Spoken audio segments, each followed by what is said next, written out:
আসসালামু আলাইকুম বন্ধুরা।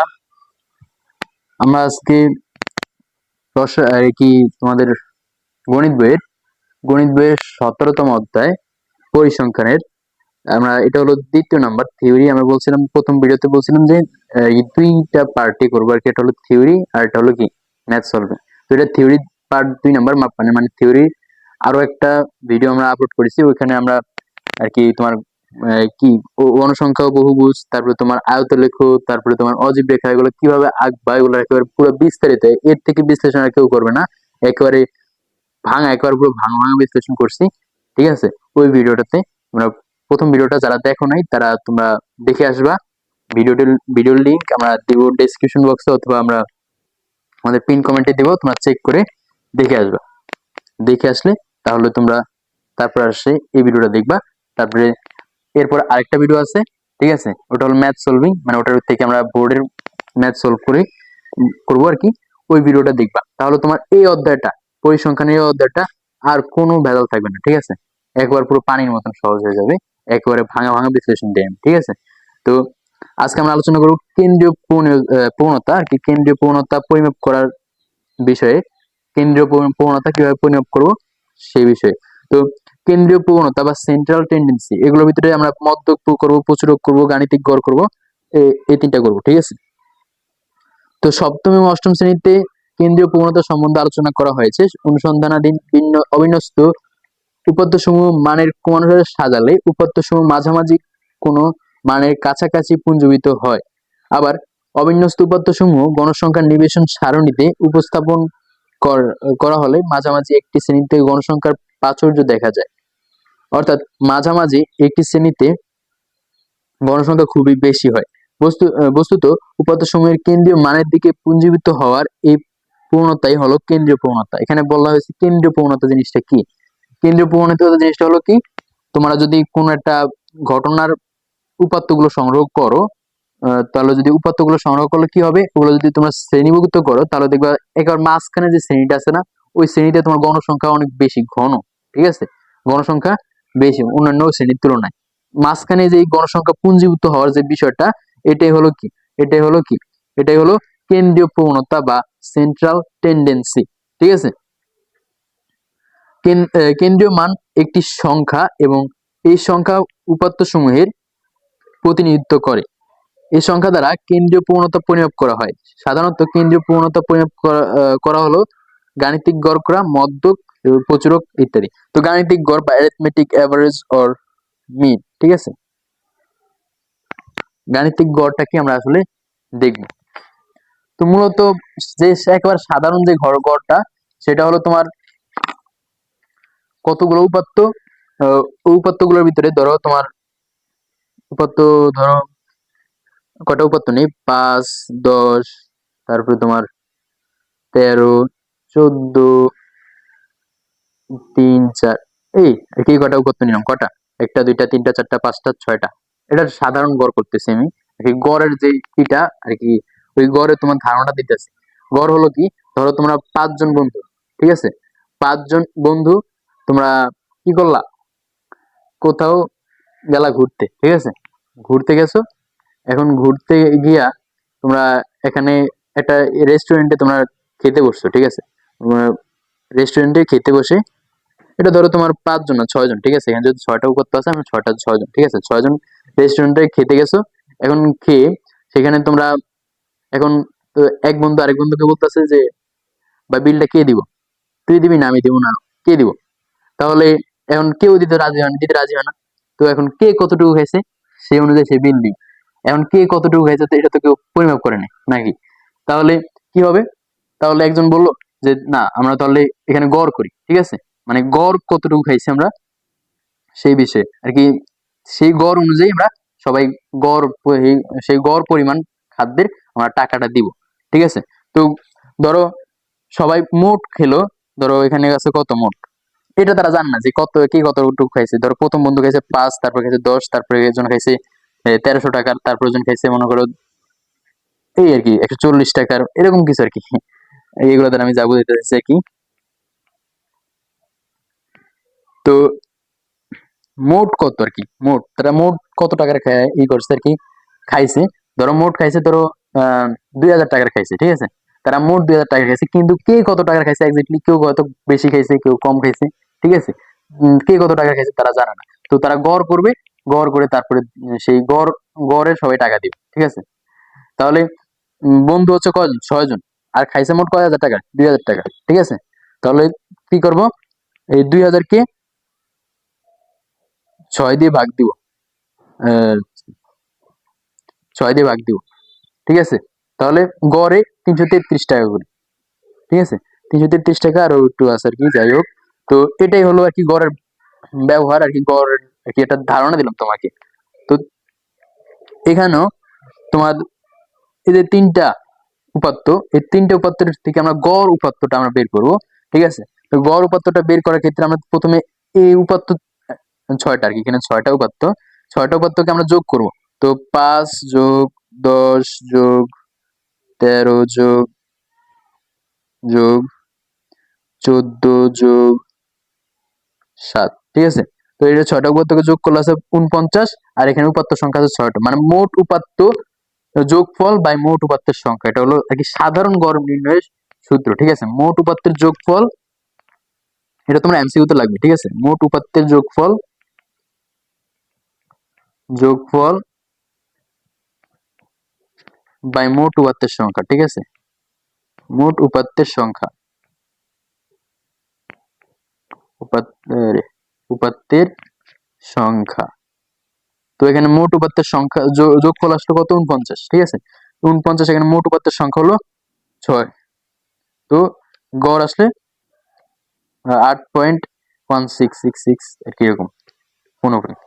তাহলে এটা আসলো গড়, ঠিক আছে। এটা হলো একেবারে সাধারণ গড়, এটা তোমাদের হয়তো কটা এমসিকিউ থাকলে থাকতে পারে, ঠিক আছে। এটা নিয়ে বেশি মাথা এগুলো তো আমরা করছি, এগুলো আমরা ক্লাস 7, 8, 6 এও করছি, ঠিক আছে, এই সাধারণ গড়টা। তো আমি তারপর একটু রিমাইন্ড করে দিলাম আর কি। তো তারপর আছে গাণিতিক গড়, যেটা আমাদের বইয়ে, সেটা হলো গাণিতিক গড়ের ক্ষেত্রে বলছে আমরা জানি উপাত্তসমূহের মানের সমষ্টিকে যদি তার সংখ্যা দ্বারা ভাগ করা হয়, আমি যেটা করছিলাম আর কি, তবে উপাত্তসমূহের গড় মান পাওয়া যায়। তবে উপাত্তসমূহের সংখ্যা যদি খুব বেশি হয়, এই যে এখানে কিন্তু মাত্র 6টা ছিল উপাত্ত, ঠিক আছে, তাই কিন্তু এখানে কিন্তু আমি খুব সহজে কিন্তু গড় বের করতে পারছি। কিন্তু এখানে উপাত্ত সংখ্যা যদি কয়েক শত বা কয়েক হাজার হয়, তাহলে এগুলো যোগ করতে করতে আমার তো আর কি দফা শেষ। তো সেক্ষেত্রে আবার সূত্র দিয়ে আমাকে করতে হবে, ঠিক আছে, যে বেশ কঠিন ও ভুল আশঙ্কা থাকে। এই সকল ক্ষেত্রে উপাত্তসমূহ শ্রেণীবিন্যাসের মাধ্যমে সারণীবদ্ধ করে তারপর সংক্ষিপ্ত পদ্ধতিতে গড় নির্ণয় করা হয়, ঠিক আছে। তো আমরা কি করব, শ্রেণীবদ্ধ ভাবে আর কি প্রথমে সারণীবদ্ধ করে তারপরে সেই সারণী থেকে কিন্তু গড় নির্ণয় করে, নাকি। তো এখানে তোমাদের একটা উদাহরণ সাথে সারণী দিয়ে দিছে, একটা গণসংখ্যা নিবেশন সারণী, এখান থেকে তোমরা মনে করো গাণিতিক গড় বের করবো আমরা। তো গাণিতিক গড় সারণী থেকে গাণিতিক গড় বের করার সূত্র আমি লিখছিলাম, এই যে এটা গাণিতিক গড় বের করার সূত্র 1/n into summation of F I into X I, ঠিক আছে। এখানে n হলো মোট গণসংখ্যা, আর এফ আই হলো কি গণসংখ্যা, গণসংখ্যা, আর এক্স আই হলো তোমার মধ্যবিন্দু, শ্রেণীর মধ্যবিন্দু হলো এক্স আই, আর গণসংখ্যা হলো এফ আই।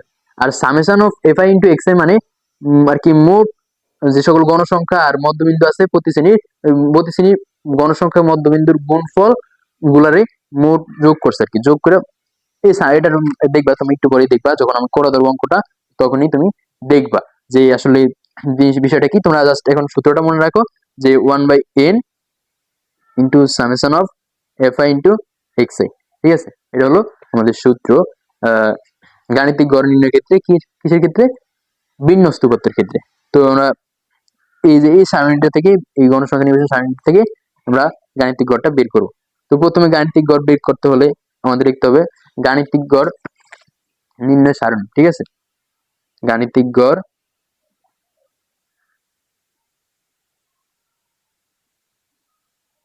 নির্ণয় সারণী,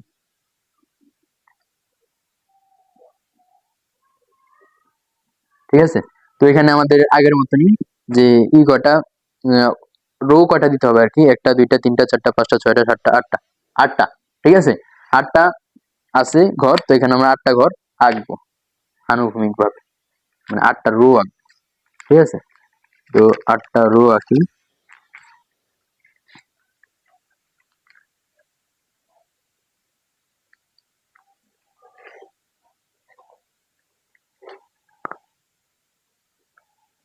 এই হলো 1, 2, 3,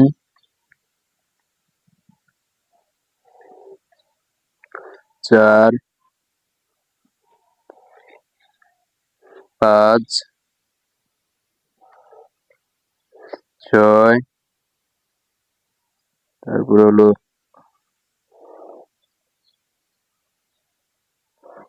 7, 8। ঠিক আছে, 8টা আমি সুন্দর করে আঁকলাম না, তোমার সুন্দর করে আঁকবা। তো এর ভিতরে কলম কাটা হবে সেটা আমরা সূত্র থেকেই জেনে নিই। তবে তোমরা মুখস্থ করে নিলে কিন্তু ভালো হয়। ঠিক আছে, আর যাদের মুখস্থ থাকে না আমার মতন আর কি প্রবলেম আছে, তারা কি করবা, তারা সূত্র থেকে কিন্তু বলতে পারবা যে তোমাদের কি কি লাগবে। প্রথমে লাগবে গণসংখ্যার জন্য একটা কলাম, তারপর তোমাদের ইয়ের জন্য আর কি শ্রেণীব্যক্তির জন্য একটা কলাম, 2টা, তারপর তোমাদের মধ্যমানের জন্য একটা, 3, এটা না তো এটা। ঠিক আছে, মধ্যমানের জন্য একটা, 3টা, তারপর তোমার আর কিছু না। ও আরটা আছে এফ ইন্টু এক্স আই, এর জন্য একটা, মানে মোট 4টা কলাম লাগবে। ঠিক আছে, মোট 4টা কলাম লাগবে।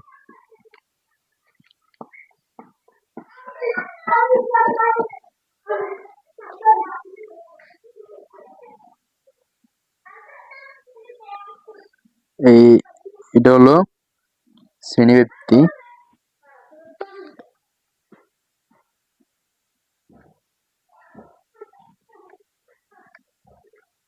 এটা হলো শ্রেণীব্যক্তি। ঠিক আছে, তারপরে এটা হলো মধ্যমান গণসংখ্যা, আর হলো গণসংখ্যার মধ্যমানের গুণফল, এই 4টা কলাম। ঠিক আছে,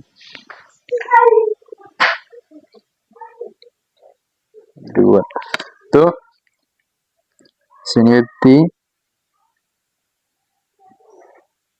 ব্যক্তি, ব্যক্তি, মধ্যবিন্দু বা মধ্যমান, মধ্যমান গণসংখ্যা, মধ্যমান হলো এক্স আই। ঠিক আছে, গণসংখ্যা সংখ্যা হলো এফ আই। ঠিক আছে, তারপর হলো F I into X I. ঠিক আছে, F I into X I, এই দুইটার গুণফল আর কি আমরা লিখবো এখানে। তো আমাদের ই অনুযায়ী যে ইগুলো দেওয়া আছে, শ্রেণীগুলো আর ইগুলো গণসংখ্যাগুলো আমরা উঠিয়ে নিব প্রথমে প্রশ্ন দেখে দেখে। 25 থেকে 34। ঠিক আছে, তারপরে 35 থেকে 44, 45 থেকে 54, 55 থেকে 64, তারপরে 65 থেকে 74, 75 থেকে 84, 85 থেকে কত 94। ঠিক আছে, আর গণসংখ্যাগুলো হলো 5, 10, 15, 20, 30, 16 এবং 4। ঠিক আছে, তো এবার এখানে আমরা মধ্যমান বের করবো। মধ্যমান তো কিভাবে বের করতে তোমরা জানো যে কি করতে হয়, এই প্রথমে শ্রেণীর উচ্চ সীমা নিম্ন সীমা যোগ করে 2 দিয়ে ভাগ দিতে হয়। তো উচ্চ সীমা নিম্ন সীমা যোগ করলে 25 আর 34 যোগ করলে আসবে 57। ঠিক আছে, 57 2 ভাগ করলে আসবে 25, আর এখানে হলো 3.5। ঠিক আছে, 25 আর 3.5 হলো 28.5। ঠিক আছে, 28.5। তো এখানে বাকিগুলো তো আমরা বের করতে পারবো ইজিলি, বাকি শ্রেণীবৃত্তি যোগ করে দেবো। তো শ্রেণীবৃত্তি কত, এখানে 25 আর 35, শ্রেণীবৃত্তি 10 করে। ঠিক আছে, শ্রেণীবৃত্তি 10 করে, তাহলে 28.5 হলে তারপরটা হবে 38.5। ঠিক আছে, তারপরটা হবে 48.5, তারপরটা হবে 58.5, তারপরটা হবে 68.5, তারপরটা হবে 78.5, তারপরটা হবে 88.5। এই হলো মধ্যবিন্দু। তো তারপর হলো যে কি, তারপর হলো এফ ইন্টু এক্স, মানে মধ্যবিন্দু এবং গণসংখ্যার গুণফল। তো 18.5 গুণ 5 আসে কত, 142.5, ঠিক আছে। তারপরে আছে 38.5, 38.5 গুণ 10, 10 আসে 385, ঠিক আছে, 385। তারপরে 48.5 ইন্টু 15 আসে 727.5। তারপরে তারপরে আছে 58.5 ইন্টু 20, 1170, ঠিক আছে, 1170। তারপর আছে 68, ঠিক আছে, 68, 68.5 ইন্টু 30 আসে 2055। তারপরে আসলো 78.5 ইন্টু 16 আসে 1200 কত 56।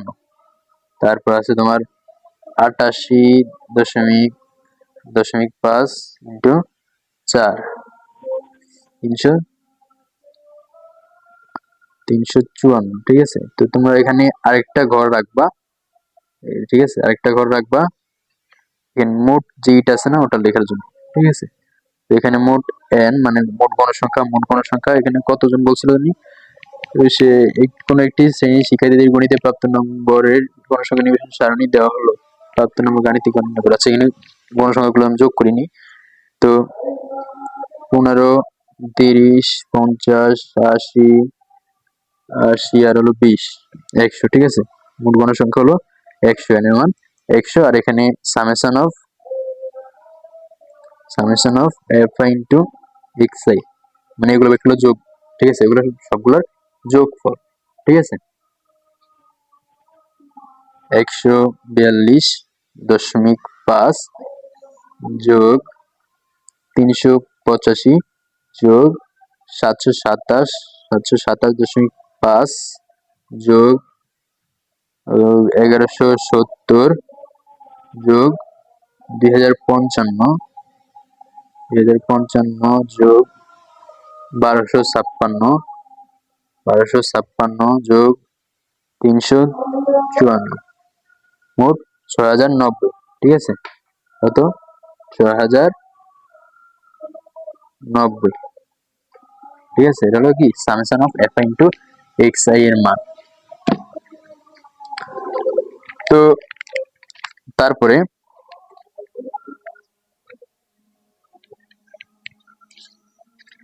এবার আমরা কি করব, আমরা এবার গাণিতিক গড়টা বের করব। গাণিতিক গড়ের সূত্র জানি কি, গাণিতিক গড়ের সূত্রটা জানি এই যে 1/n into summation of fi into xi, ঠিক আছে। সুতরাং আমরা লিখবো সুতরাং গাণিতিক গড়, ঠিক আছে, গাণিতিক গড় ইকুয়াল টু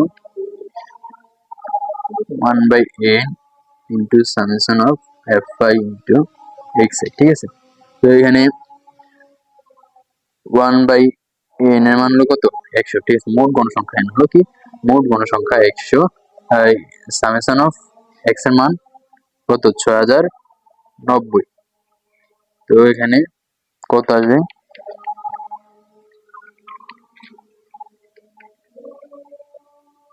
আসবে, কত 6090 ভাগ 100, তো আসবে 60.9, ঠিক আছে। এটা হলো আমাদের কাঙ্ক্ষিত গাণিতিক গড়, এটাই হলো অ্যান্সার। তো গাণিতিক গড় আশা করি কিভাবে বের করবো আমরা দেখছি, ঠিক আছে।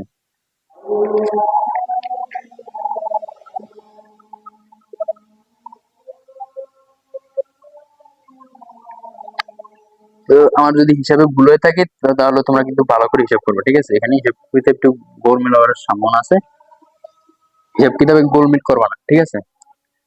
একটু খেয়াল করেই করবা, ঠিক আছে। তো তারপরে আমরা কি আছে, তারপরে সংক্ষিপ্ত পদ্ধতিতে গড়, ঠিক আছে। গদ্যের সঙ্গে সংক্ষিপ্ত পদ্ধতিতে গড় সূত্র হলো এটা, এই যে a plus summation of fi into ui by n into h। এখানে a হলো অনুমিত গড়, মানে অনুমানকৃত গড়, ঠিক আছে, অনুমান করা গড়। আর fi হলো তোমার গণসংখ্যা, ui হলো ধাপ বিচ্যুতি, জিনিসটাকে আমি বুঝাবো পরে। আর n হলো যে মোট গণসংখ্যা, আর h হলো শ্রেণী ব্যবধান, ঠিক আছে। তো মানে এই সূত্র দিয়ে করবো। তো প্রথমে আমাদের সারণী লাগবে, ঠিক আছে। সারণীর ভিতরে আনুভূমিক মানে রো কয়টা হবে সেটা তোমরা ওই প্রশ্নগণে কিন্তু পেয়ে যাবা। আর এখানে তোমাদের কলম কয়টা হবে দেখবো আমরা। গণসংখ্যা লাগবে, তারপর আমাদের শ্রেণীব্যাপ্তি লাগবে দুইটা, তারপর আমাদের ধাপ বিচ্যুতি লাগবে একটা, তিনটা, আর আর আর লাগবে না, তিনটা। মানে তিনটা হলেই হয়ে যায়, তবে ও না, তিনটা না, চারটা লাগবে। এফ আই ইন্টু ইউআই না, হ্যাঁ চারটা লাগবে, তাহলে চারটা লাগবে। আর অনুমিত গড়ের জন্য তো একটা লাগবে, মধ্যমান না, হ্যাঁ মধ্যমান, তাহলে পাঁচটাই লাগবে, পাঁচটা কলম লাগবে, তাহলে পাঁচটা কলম লাগবে, পাঁচটা কলম লাগবে। আর প্রথমে লিখবা যে সংক্ষিপ্ত পদ্ধতিতে গড় নির্ণয়, ক্ষিপ্ত পদ্ধতিতে পদ্ধতিতে গড় নির্ণয় সারণী, গড় নির্ণয় সারণী, ঠিক আছে, এই লেখাটা লিখবা। তারপরে তোমরা আমাদের আনুভূমিক সারি জানি কয়টা, এটা থেকে কিন্তু আমি এখন সংক্ষিপ্ত পদ্ধতিতে গড় নিয়ে নেবো, ঠিক আছে। তো একটা, দুইটা, তিনটা, চারটা, পাঁচটা, ছয়টা, সাতটা, আটটা আছে, আমরা আরেকটা নিব, ঠিক আছে। কারণ নিচে যে মোট summation of F into U লিখতে কিন্তু একটা লাগবে, তো আমরা 9টা নিব আনুভূমিক সারি।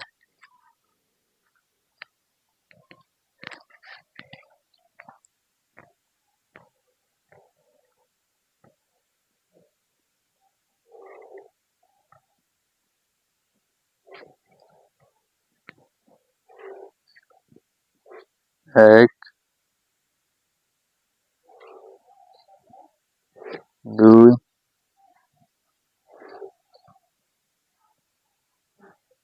তিন,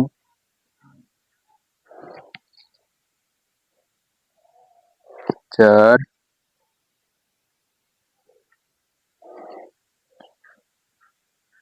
পাঁচ,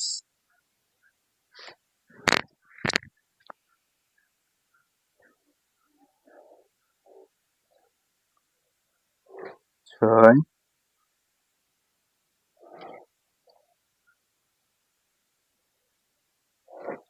সাত,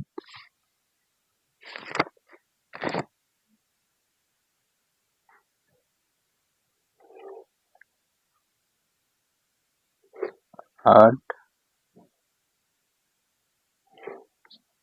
9, ঠিক আছে, 9টা হয়েছে।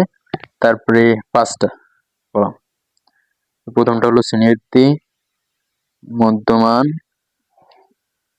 তারপরে হলো গণসংখ্যা, ধাপ বিচ্যুতি, এফ ইনটু ইউ, ঠিক আছে। তো শ্রেণীবৃত্তি, বৃত্তি, শ্রেণীবৃত্তি,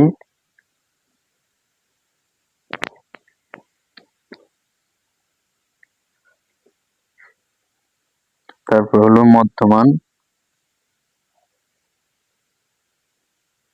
এক্স আই, তারপর হলো তোমার গণসংখ্যা সংখ্যা এফ আই, তার হলো কি ধাপ বিচ্যুতি বিচ্যুতি ইউআই, তারপর হলো যে এফ আই ইন্টু ইউআই। শ্রেণীবৃত্তি আর গণসংখ্যাগুলো আমরা লিখি 25 থেকে 34, 35 থেকে 44, 45 থেকে 54, 55 থেকে 64, 65 থেকে 74, 75 থেকে 84, 85 থেকে 94, ঠিক আছে। আর গণসংখ্যা হলো 5, 10, 15, 20, 30, 16 এবং 4, মোট গণসংখ্যা n সমান 100, ঠিক আছে। আর ধাপ বিচ্যুতিটা, ঠিক আছে, ধাপ বিচ্যুতিতে কিন্তু অনেক ভাবে করা যায় কি, অনেকে কি করে সূত্র দিয়ে করে, ঠিক আছে, সূত্র আছে ধাপ বিচ্যুতি করার, কিন্তু আমি সূত্র দিয়ে করবো না, আমি তোমাদেরকে একটা জিনিস দেখাবো, অনুমানের উপরেই সূত্র লাগবে না, ঠিক আছে, সূত্র লাগবে না। তো প্রথমে আমরা মধ্যমান গুলো বের করবো, ঠিক আছে। তো মধ্যমান কিভাবে বের করে আমরা জানি যে 25 আর 34 যোগ করলে জানি কত আসে, যে দেখছিলাম যে 25 আর 34 যোগ করলে আসে কত, 57, আর 57 অর্ধেক হলো 28.5, ঠিক আছে, মানে 28.5। তারপরে শ্রেণী ব্যবধান কত করে, 10 করে, তাহলে হবে 38.5, 48.5, তারপরে হলো তোমার 58.5, 68.5, 78.5, 88.5। তো এখানে আমরা অনুমিত গড়টা বের করে ফেলি। অনুমিত গড় বের করার ক্ষেত্রে তোমাদের দেখবা যে এখানে শ্রেণী কয়টা, শ্রেণী আছে কয়টা, শ্রেণী আছে তোমার 1টা 2টা 3টা 4টা 5টা 6টা 7টা, মানে বিজোড় সংখ্যা আছে। তারপরে তাহলে এইদিকে যদি আমরা 3টা রাখি আর এইদিকে 3টা, মাঝখানে কিন্তু একটা একেবারে খালি পড়ে যায়, ঠিক আছে, কি একটা একা, এই পাশে 3টা এই পাশে 3টা, মাঝখানে যেটা আছে সেটা হলো, সেটার যে মধ্যমান আছে সেটাকে আমরা অনুমিত গড় অর্থাৎ এর মান ধরবো, ঠিক আছে।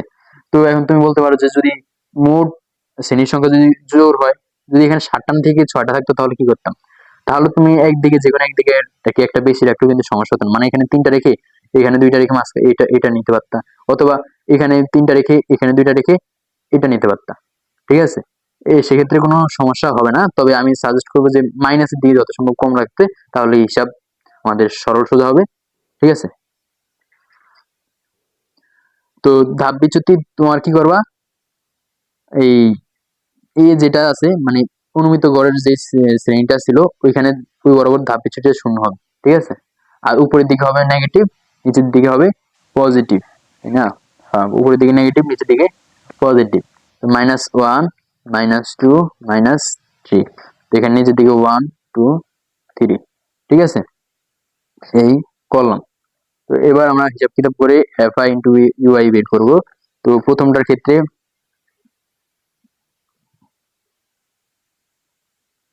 ফুল,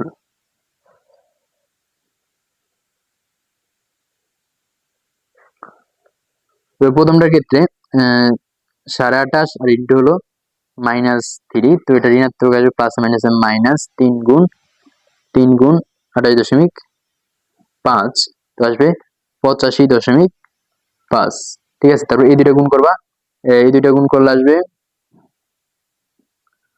38.5 গুণ 2 77, -77, প্লাস মাইনাস -77, ঠিক আছে।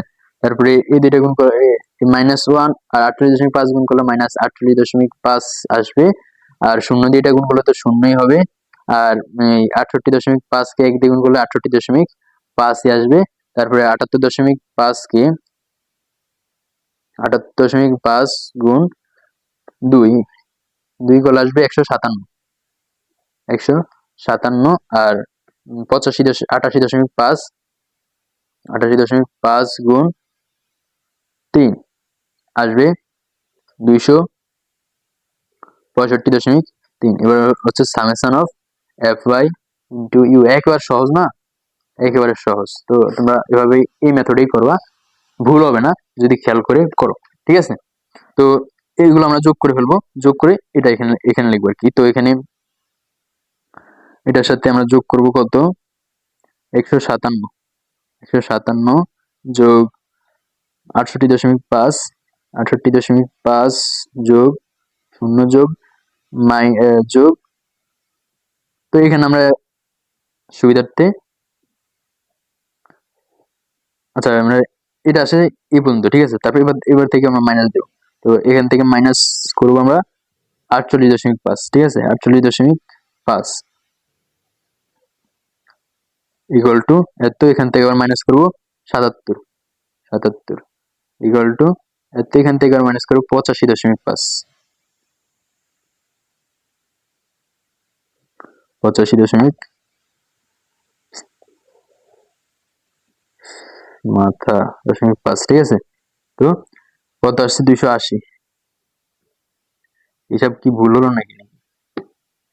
ঠিক আছে, তো আমি আবার করি, ঠিক আছে। তাহলে 85.5 যোগ 77, ঠিক আছে, যোগ মাইনাস 48.5, ঠিক আছে, 0.5।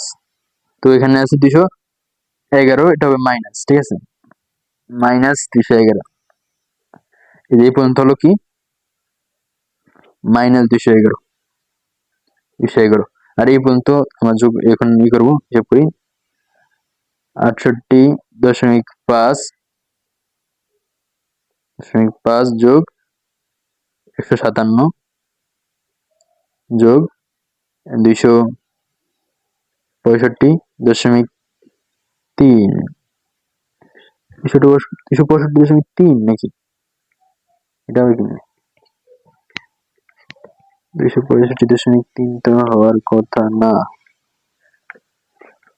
88.5 গুণ 3, 265.5। আরে 265.5 যোগ 157 যোগ 68.5, ঠিক আছে। তো এখানে আসছে কত মোট? এখানে আসছে, আমি কিন্তু এইটুকু লিখছি আর কি তোমাদেরকে জাস্ট দেখানোর জন্য, এটুকু না লিখতো না, লিখবা না, ঠিক আছে, না লিখলে ভালো হবে, লিখবা না, এটুকু লিখবা না, এটুকু জাস্ট তোমাদের বোঝানোর জন্য। তো প্রথমে তোমরা প্লাস গুলো হিসাব করবা, তারপর মাইনাস গুলো হিসাব করবা। তো যেটা বড় সেটা থেকে বিয়োগ দিবা। তো এখানে প্লাসের গুণটা একটু বেশি আসছে, তো এখান থেকে আমরা 211 বিয়োগ দিয়ে দেবো, তো মাইনাস 211। মূল কথা হলো সবগুলো তুমি যোগ করে দেবো, ঠিক আছে। তো 280, ঠিক আছে, 280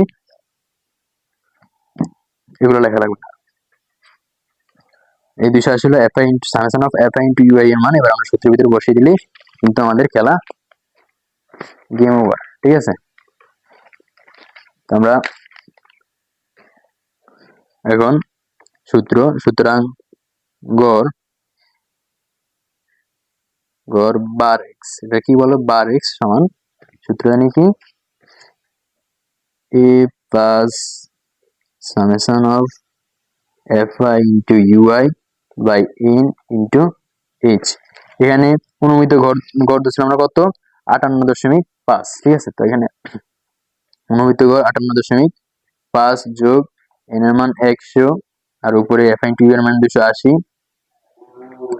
আর হলো তোমার শ্রেণীবৃত্তি, যেটা শ্রেণীবৃত্তি হলো কত? 10। তো এটা ক্যালকুলেশন করলে 58.5 যোগ এটুকু আমি হলি 10 10 100, 180 বাই 10, 28, 28, ঠিক আছে, যোগ 28। তো 28 28 যোগ 58.5, তো 86.5 আর কেজি, ঠিক আছে। 86.5 হলো সংক্ষিপ্ত পদ্ধতির গড়। তারপরে হলো মধ্যক, ঠিক আছে। আমরা এখানে গুরুত্বযুক্ত গড় গড়টা আমরা ই করলাম না, আর কি বিশ্লেষণ করলাম না, কারণ এটা দরকার নেই, ঠিক আছে।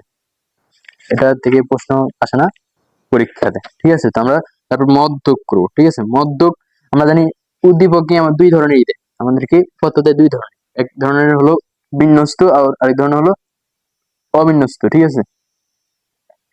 এরকম দুই ধরনের উপাত্ত দেয় উদ্দীপকে। তো বিন্যস্ত উপাত্তের মধ্যক বের বের করা একরকম সূত্র, আর অবিন্যস্ত উপাত্তের বের করার সূত্র আরেক রকম, ঠিক আছে। তো মধ্যকটা কি? ধরো এই কয়টা উপাত্ত দেওয়া আছে, ঠিক আছে, ঠিক আছে। এখানে এই কয়টা উপাত্ত দেওয়া আছে, এখানে অবিন্যস্ত উপাত্তের মধ্যক নির্ণয়ের ক্ষেত্রে সর্বপ্রথম তুমি মনে রাখবা যে n এর মান কত। n এর মান কি জোড় নাকি বিজোড়, সর্বপ্রথম তোমাকে এটা জানতে হবে। তো এখানে n এর মান কত, n এর মান হবে মোট উপাত্তের সংখ্যা, ঠিক আছে। এখানে কিন্তু n এর মান হবে মোট উপাত্তের সংখ্যা। তো এখানে মোট উপাত্তের সংখ্যা কত, 1 2 3 4 5 6, এটা একটা কি সংখ্যা, জোড় সংখ্যা নাকি। জোড় সংখ্যার ক্ষেত্রে কি মধ্যক নির্ণয়ের সূত্র হলো তোমার n/2 তম পদ, n/2 তম পদ প্লাস n/2 প্লাস 1 তম পদ, এগুলো আমরা নিচে ক্লাসেও করছি, ঠিক আছে, পদ বাই 2, ঠিক আছে। আসলে মূল মধ্যকটা হলো একের মাঝের পদ। তোমরা এখানে ধরো উপাত্ত আছে কয়টা, এই 14 বাদ দেবে, এটা নাই ধরো, তাহলে এন এর মান কত, এখানে এন এর মানটা হলো বিজোড়, অর্থাৎ এখানে 5টা, ঠিক আছে। তো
তো এখানে আমাদের কলম লাগবে কয়টা, ক্রমযুক্ত গণসংখ্যার জন্য একটা লাগবে, তারপরে তোমার গণসংখ্যার জন্য একটা লাগবে, আর শ্রেণীব্যক্তির জন্য একটা লাগবে। মোট 3টা কলাম হলে কিন্তু আমাদের হয়ে যাবে। ঠিক আছে, এই ক্ষেত্রে আমরা উদাহরণ কোনটা নিব উদাহরণ এটা নিই, কি বলো?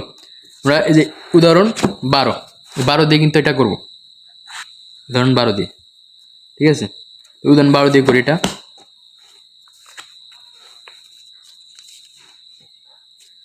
উদাহরণ 12 দিয়ে করলে প্রথমে আমাদের সারণী লিখতে হবে। ঠিক আছে, লিখতে হবে মধ্যক নির্ণয় সারণী, মধ্যক নির্ণয় সারণী, নির্ণয় সারণী। ঠিক আছে, এখানে আনুভূমিক সারি লাগবে কয়টা, কোথায় জানি, এটা না, আনুভূমিক সারি লাগবে 1টা 2টা 3টা 4টা 5টা 6টা 7টা, 6 7। ঠিক আছে, 7টা লাগবে, 7টা। আর হ্যাঁ 7টা হলেই হবে, 7টা আনুভূমিক সারি আমরা আঁকবো।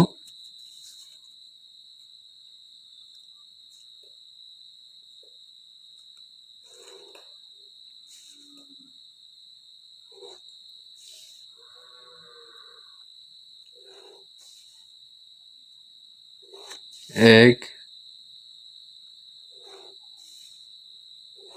দুই,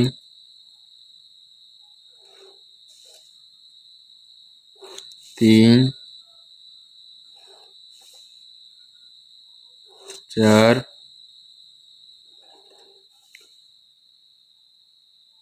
পাঁচ,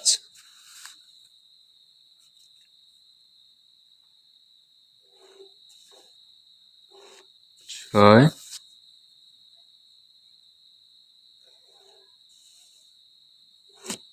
সাত।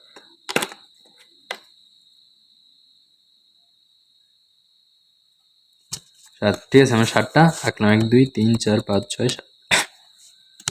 আমাদের কলম লাগবে 3টা,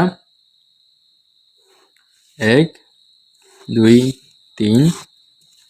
তো প্রথমটা হলো শ্রেণীব্যক্তি,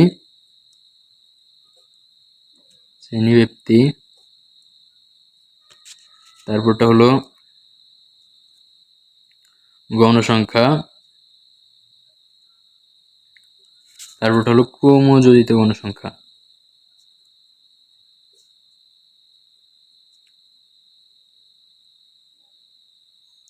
ঠিক আছে, তো শ্রেণীব্যক্তিগুলো আমরা দেখে দেখে উঠে নিই। 30 থেকে 35, 36 থেকে 41, 42 থেকে 47, 48 থেকে 53, 54 থেকে 59, 60 থেকে 65। ঠিক আছে, তারপর গণসংখ্যাগুলো উঠে নিয়ে ফেলি। 3 থেকে 3, 10, 18, 25, 8, 6। ঠিক আছে, তো ক্রমযুক্ত গণসংখ্যা কিভাবে করে তোমরা জানো, 3 13, তারপরে আবার 13 সাথে 18 যোগ করব 20, তারপর আছে তোমার 21। ঠিক আছে, 21, তারপরে 21 সাথে আমরা 25 যোগ করব 46, তারপরে 46 সাথে আমরা 8 যোগ করব, 46 সাথে 8 যোগ করলে আসবে 54, 54 সাথে 6 যোগ করলে 60। এ হলো আমাদের ক্রমযুক্ত গণসংখ্যা। তো এখান থেকে আমাদের কি করতে হবে, আমাদের মধ্যকটা বের করতে হবে, মধ্যক বের করতে হবে। তো এখানে আমাদের এল লাগবে না, এল, আচ্ছা এই যে সূত্র হলো L plus N by 2 minus F C into H by F M. তো এখানে এল কত, এল হলো যে মধ্যক শ্রেণীর নিম্ন সীমা। এখন মধ্যক শ্রেণীটা বের করবো কিভাবে, এখানে সর্বপ্রথম এন, এর মান কত, মানে মোট গণসংখ্যা হলো 60। ঠিক আছে, তাহলে মোট গণসংখ্যা কত, 60। তো এখানে লিখবে, এখানে n সমান 60, সুতরাং n এর 2 ভাগ করবো, মানে n বাই 2 ইকুয়াল টু কত, 60 বাই 2 ইকুয়াল টু 30, 30তম পদ পদ 30তম পদ বিশিষ্ট বিশিষ্ট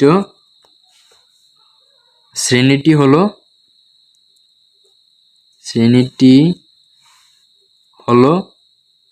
মধ্যক শ্রেণী। ঠিক আছে, মধ্যক শ্রেণী। তো এখানে 30তম পদ আছে কোন শ্রেণীতে? ঠিক আছে, 30তম পদ আছে কোন শ্রেণীতে সেটা তোমরা বুঝবা ক্রমযুক্ত গণসংখ্যা থেকে। ঠিক আছে, এখানে প্রথম শ্রেণীতে পদ আছে 3। ঠিক আছে, 1 থেকে 3তম পদ আছে প্রথম শ্রেণীতে, তারপরে 4 থেকে 13তম পদ আছে তোমার দ্বিতীয় শ্রেণীতে, তারপরে 13 পরে 14 থেকে 21 পর্যন্ত পদ আছে, 21তম পদ পর্যন্ত আছে এই শ্রেণীতে।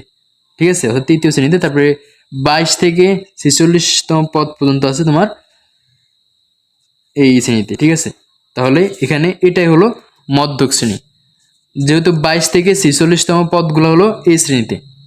ঠিক আছে, তাহলে এখানে আমাদের লাগবে 30তম পদ। 30তম পদ বিশিষ্ট শ্রেণী তাহলে কোনটা? এইটা। ঠিক আছে, মানে 22 থেকে 46 ভিতরে তো আমাদের 30 নাকি, তাহলে এটা হলো যে আমাদের মধ্যক শ্রেণী। এটা হলো কি শ্রেণী? মধ্যক শ্রেণী। তাহলে এল হলো কি? মধ্যক শ্রেণীর নিম্ন সীমা হলো কত? এখানে 48 হলো এল এর মান। তারপর হলো তোমাদের এল এর পর লাগবে আমাদের এন সমান তো আছে 60। তারপরে তোমার এফসি হলো মধ্যক শ্রেণীর পূর্ববর্তী শ্রেণীর ক্রমযুক্ত গণসংখ্যা। মধ্যক শ্রেণী ওটা, পূর্ববর্তী শ্রেণীর ক্রমযুক্ত গণসংখ্যা হলো 21, অর্থাৎ এফসি সমান 21। তারপর আছে তোমার এইচ হলো তোমার শ্রেণীব্যাপ্তি কি করবা?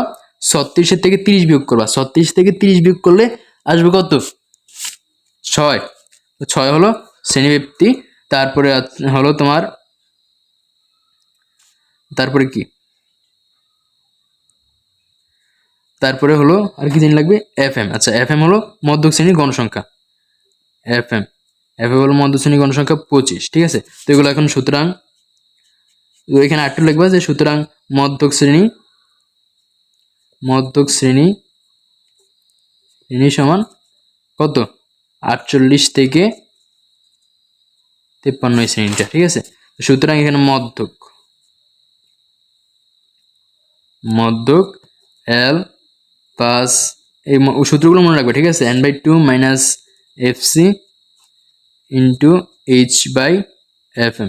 ঠিক আছে, এটা হলো সূত্র। তো সূত্রের ভিতরে মানগুলো বসিয়ে দেবো। 48 বসালাম, প্লাস এন এর মান হলো 60/2 মাইনাস এফসি হলো 21, আর এইচ এর মান হলো 6/fm হলো 25। ঠিক আছে, তো এখানে আমরা যদি ক্যালকুলেশন করি 48 যোগ এটাকে ক্যালকুলেশন করে ফেলি, 60 থেকে 2 ভাগ করলে আসবে 30, 30 থেকে 21 গেলে থাকবে 9। আচ্ছা, 9 গুণ 6, 9 গুণ 6, 6 নং 54, 54/25। ঠিক আছে, 25 আসবে কত? 2.16। তো 2.16 যোগ করলে আসবে কত? 55.16। ঠিক আছে, এটাই হলো আমাদের নির্ণয় মধ্যক, মানে শ্রেণী বিন্যস্ত উপাত্তের মধ্যক নির্ণয়ের প্রসেস হলো এটা।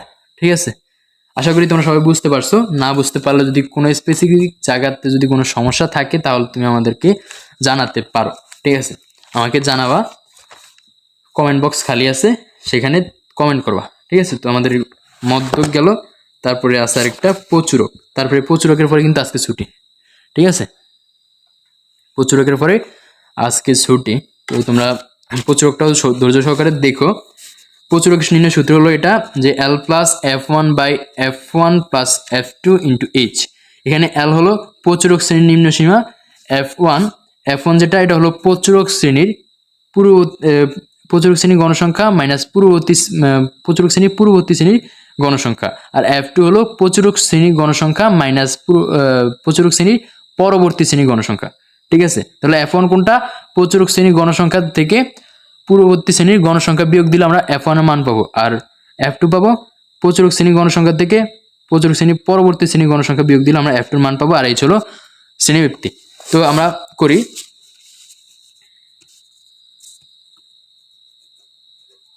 তো এখানে আমরা প্রথমে সারণী তৈরি করব। তো সারণী তৈরি করতে ক্ষেত্রে প্রচুরক নির্ণয় সারণী লিখবো আমরা, প্রচুরক নির্ণয় সারণী। ঠিক আছে, নির্ণয় সারণী।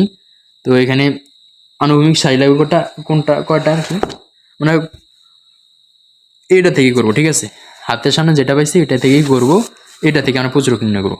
ঠিক আছে, এই সারণীটা থেকে আমরা প্রচুরক নির্ণয় করবো। তো আনুভূমিক সারি লাগবে কয়টা, যদি এটা থেকে নির্ণয় করি 1টা 2টা 3টা 4টা 5টা 6টা 7টা 8টা, 3 6 7 8। ঠিক আছে, 8টা লাগবে। আমরা 8টা আনুভূমিক সারি আঁকি।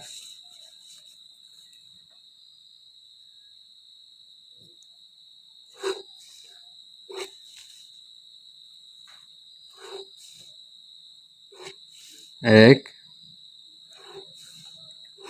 দুই, তিন। আমি কিন্তু একেবারে ভেঙে ভেঙে বলতেছি। ঠিক আছে, যে তোমরা যদি তারপর যদি না বুঝো তাহলে বলবা। 1 2 3 4 5 6 7 আর এই 8। ঠিক আছে, তো এবার কলাম লাগবে কয়টা, কলাম লাগবে গণসংখ্যা, শ্রেণীব্যক্তি, এই দুটি। জাস্ট গণসংখ্যা আর শ্রেণীব্যক্তি নাকি, আর কিছু তো লাগে না দেখতেছি। তো এটা তো আমাদের ইতি দেওয়া ছিল, প্রশ্নেতি দেওয়া ছিল। যাক, গণসংখ্যার শ্রেণীব্যক্তি। ঠিক আছে, শ্রেণীব্যক্তি,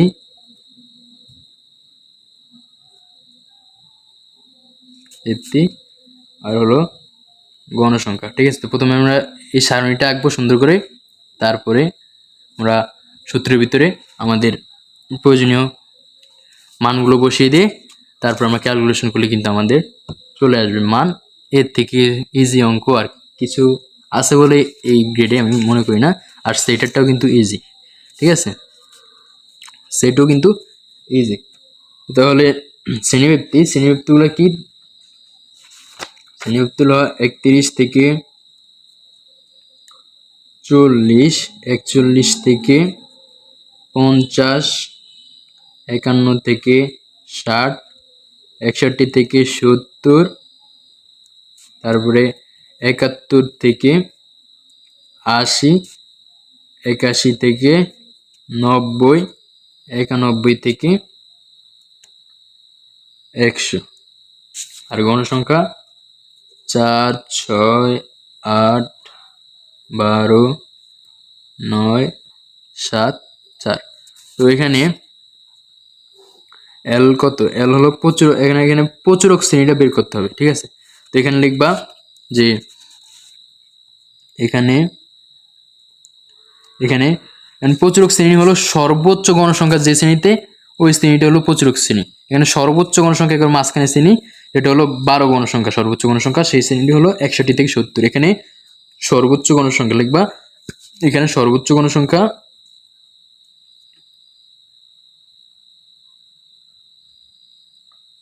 গণসংখ্যা 12। সুতরাং প্রচুরক শ্রেণী